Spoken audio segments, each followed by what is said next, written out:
Raise your hand if you've heard the saying that it takes money to make money. Yep, that's what I thought. I'm here today to prove that in 2018, this saying is complete bullshit. A lot of bullshit. I believe that not having money to start a business could potentially be the greatest thing for your business. It'll take you places you've never been, and it'll force you to do things that you've never even imagined. A lot of people think that us being on Shark Tank, raising money, getting a deal with Robert Herjavec is why we became successful. And that couldn't be further from the truth. The truth is that in the 3 years leading up to Shark Tank, that is what actually made us successful. It's the things in those 3 years that money could not buy. The drive, the determination, and the passion. When I was a student at SDSU, I thought the complete opposite. I thought you needed money, you needed a rich dad, rich mom, rich grandparent to lend you money in order to start a business. I didn't think that there was any possible way to do it without it. I was about to graduate with $30,000 of student debt. How the hell can I possibly start a business?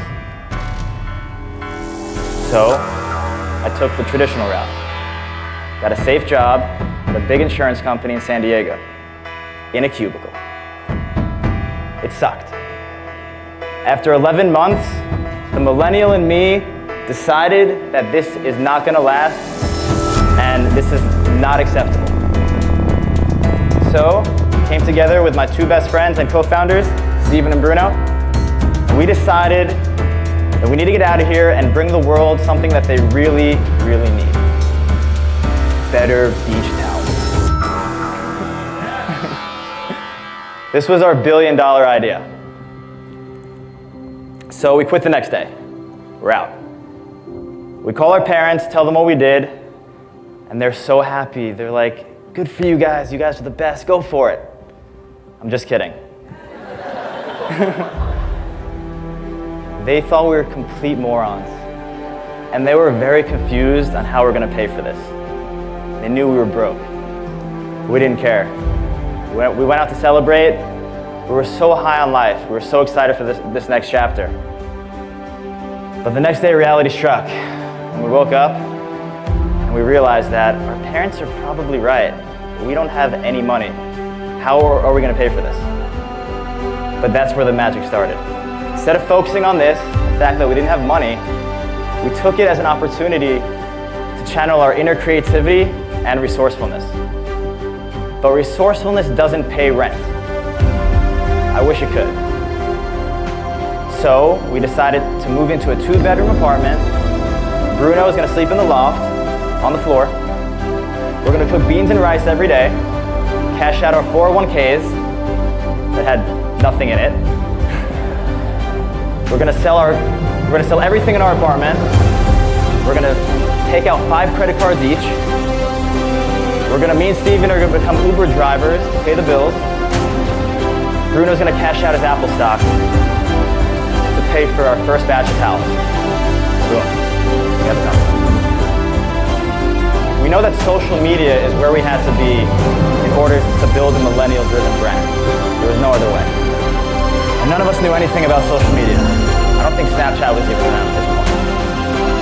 So we didn't have money to pay someone to teach us, no marketing agency, no expert. We had to do it ourselves. So we decided to walk the beaches of San Diego for 3 months, every single day. Approach every single person on the sand, have them take out their cell phones, and add us on Instagram on the spot. We did this for 6 hours a day for 3 months. And we got our first 1,000 followers with this approach. We realized that money can buy followers, it can buy likes, it can even buy comments on your pictures, but it can't buy a first impression. And this strategy is what built the bedrock and foundation of our brand. So now we have a few followers, we have some momentum, we have product, but we don't have a website. And none of us know anything about building a website. I don't think I even had a computer at this time. So Bruno became our in-house website developer. He was the cheapest person we could find. He cost $0. So he locked himself in the loft for 3 weeks and literally taught himself how to build a website through YouTube videos, calling his friends and family that were experts, utilizing the internet, utilizing resources, reading blogs, doing whatever it took. And he finally, one day, comes downstairs, hadn't shaved in a few weeks, and he presents this website to me and Steven. And it was complete shit. I think even he would admit that. The pictures were blurry, the product descriptions had typos, the layout was horrible. But me and Steven were ecstatic. We had a website. So we have a website. What do we do now? We have 1,000 followers, and we know that we have to grow our followers because eventually these people are going to turn into money. They're eventually going to turn into sales. But we knew that walking the beach every single day was just not sustainable. It's not possible. It's not going to work. It's not going to happen fast enough. Got to figure something else out. So we became social media experts ourselves. Back to YouTube we go. We watch every video on social media marketing, strategies, hacks, how to reach out to people, when to post, what to post, how to post, what to hashtag. We did it all. We literally watched every single video. We would stay up for nights direct messaging thousands and thousands of people on Instagram, telling them about our company. Shameless promotion. We didn't care. Because in that month, we went from 1,000 to 10,000 followers on Instagram. And we did it for $0. So now we have 10,000 followers, feeling better. We've probably made 3 sales on our website, probably from our mom. And we're still broke. But we know that there's something here. There's something with getting people's attention, getting eyeballs, getting followers, getting impressions, getting them to read about us, to learn about us, understand why we're doing what we're doing. So the idea of a PR agency comes up. But we can't afford one, they're expensive.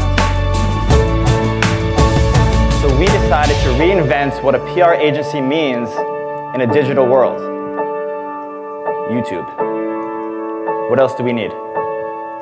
We learned how to become our own PR agency through the tools that are out there that are accessible to everybody. We learned who to contact, what subject lines to use, when to email them, when they're back on vacation, who their boss is, who their boss's boss is, how to reach out to them. And before you know it, we're featured in over 100 blogs, a bunch of magazines, newspapers, podcasts, influencers. We even get picked up by the Huffington Post at some point, and I don't think we even had more than $100 in sales. I guarantee you that a PR agency wouldn't have gotten us 1/3 of that fast. They couldn't match the level of urgency and passion and just desperation that we had at that point. We were sick of eating rice and beans. So where do we go now? We're featured in press. We're still driving Uber, trying to pay the bills. We're still hacking Instagram, reaching out to people. And one day I'm sitting in my office, which is our kitchen, and I get an alert from Uber that someone needs a ride. And I'm like, yeah, I need to make some money, accept the ride. Someone around the corner, I go pick them up. It's a young couple, guy and a girl. Girl gets in my car, guy gets in the back. We start small talking as usual. I try to sell them a towel, they don't want it. But they're like, oh, all right, this guy's doing something, he's got a company. And then I find out that she is a reporter for Channel 6. And I'm like, hell yeah. Jackpot. She's not leaving this car until she gives me her phone number. So I take a few wrong turns, miss the exit, finally get to their destination. I built enough rapport this time. where she just hands me her business card. She says, email me. I email her the next night. Following week, she's in our apartment with a full camera crew. The following night, we're on channel 6. And that night, we make eight sales online.